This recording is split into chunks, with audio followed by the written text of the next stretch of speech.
Conversar con él esta vez para que nos cuente todo sobre el mundo del Atlético Mineiro. ¿Qué tal, Ray? ¿Cómo estás? Un abrazo para ti, bienvenido a Gol Perú Noticias una vez más y cuéntanos cómo está la realidad del equipo, cómo llega con presión, llega sin presión al saber que hasta el momento no ha sumado puntos en la Copa Libertadores.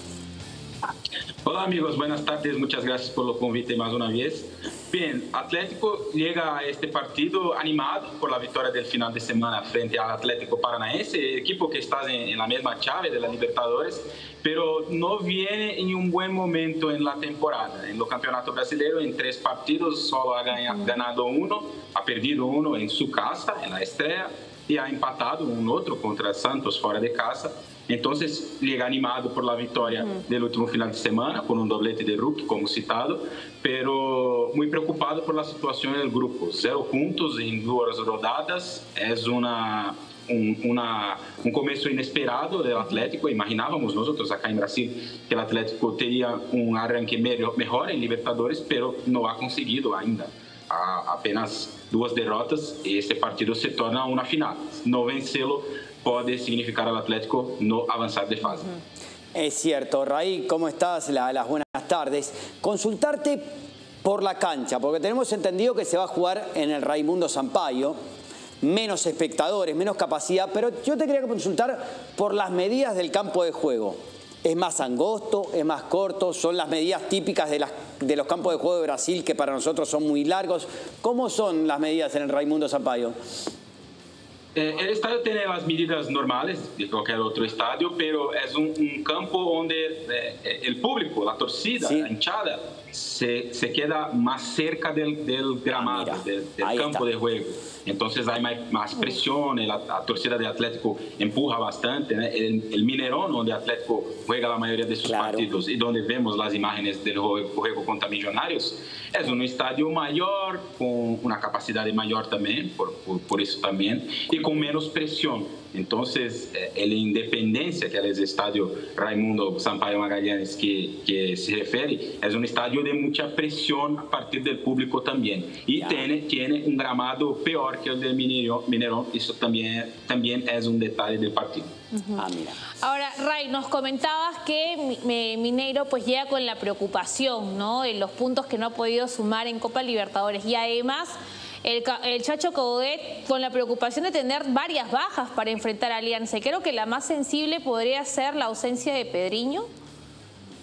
Sí, pero Pedrinho no tiene sido titular en los 11 de Atlético Mineiro en las últimas semanas, no tiene sido titular. Entonces yo no creo que sea esta la baja más sencilla que Atlético terá en el partido. Atlético tiene un equipo que tiene mudado mucho, até por conta de los resultados que no son tan buenos así. Entonces Coudet tiene mexido mucho en el equipo entre los partidos. Escala un 11 en un partido, en otro partido escala otro 11 diferente, até para tentar encontrar un equipo ideal que possa vencer más partidos. La única dupla que no se mueve en el equipo es Rookie y Paulinho, los 2 delanteros, los atacantes del time. Lo restante, todo tem mexido bastante. Medio campo, la defensa, varios jugadores entran y salen en busca ainda, Chacho, de un equipo ideal para este Atlético.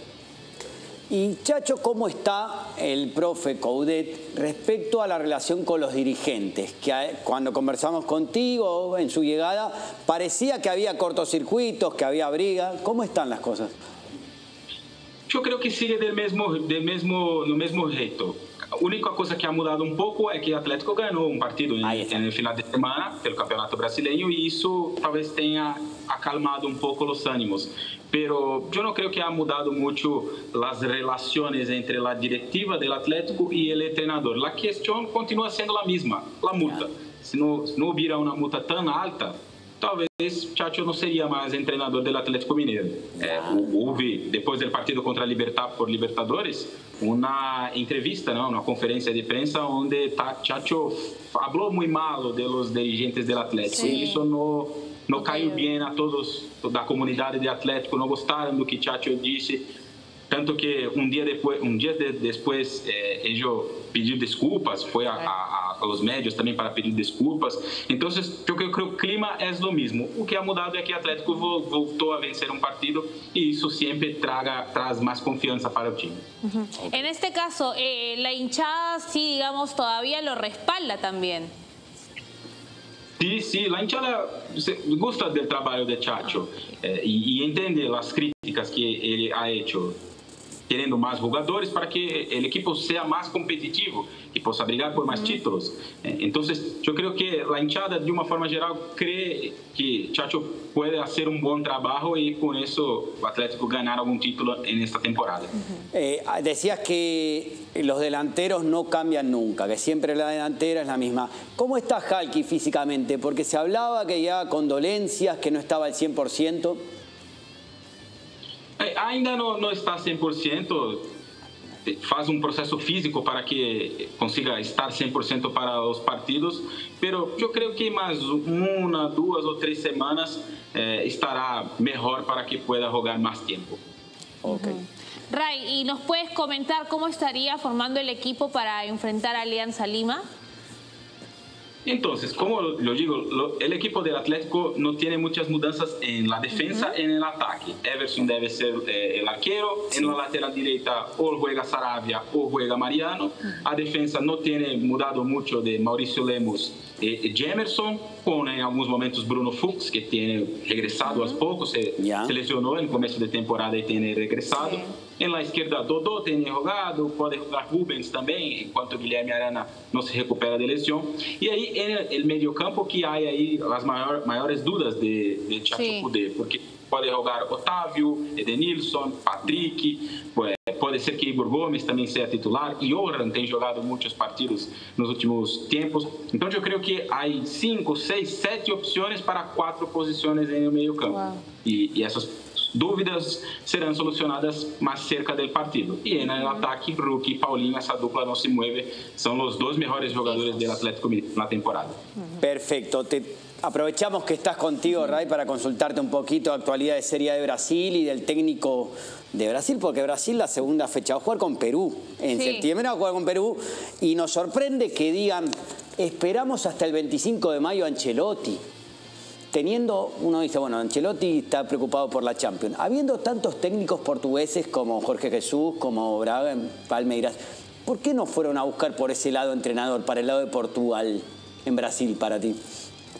Eso es una pregunta que también es mucho feita acá entre nosotros. Nosotros también nos preguntamos mucho por qué la selección brasileña ainda no ha encontrado un entrenador. Porque el presidente de la CBF habla muy poco, no fala de sus planos. Lo único que sabemos es que Ancelotti es la ficha 1, que van a esperar por Ancelotti hasta 25 de mayo, a data dada por el presidente de la CBF. Caso Ancelotti no venga, que es lo que pienso que va a acontecer, no acredito que Ancelotti dejará el Real Madrid para treinar la selección brasileña.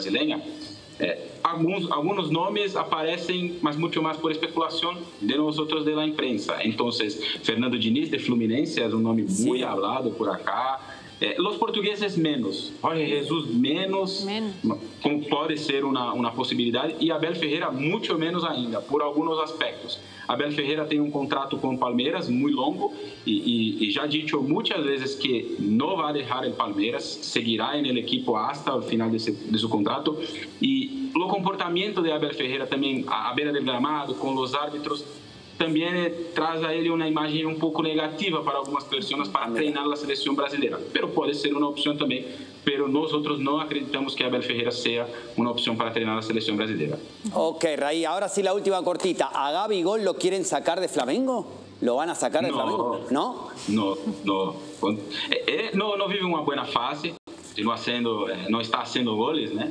Luego del último final de semana perdió algunos goles, Flamengo perdió más un partido, pero yo no he visto nada sobre esto. Gabigol es un ídolo de Flamengo. Para mí, sí, personalmente, Gabigol es hoy, jugando en Brasil, lo principal ídolo de un equipo, con torcida, con su público. No hay un otro jugador en Brasil que sea tan ídolo de su torcida quanto Gabigol en este momento. Yo creo que es una fase que no va tan bien. Cuando regresar a marcar goles, la gente voltará a gustarlo. Ok, Ray, como siempre, un placer tenerlo aquí. Muchas gracias. Gracias, Ray. Gracias, amigos. Un abrazo. Bien, allí lo tenemos a Rey Monteiro de la cadena Bandeirante, nos habló de todo. ¿Qué dijo él? Para mí Ancelotti iba a decir que no. Sí, de arranque, ¿no? Claro, porque bueno, 25 de mayo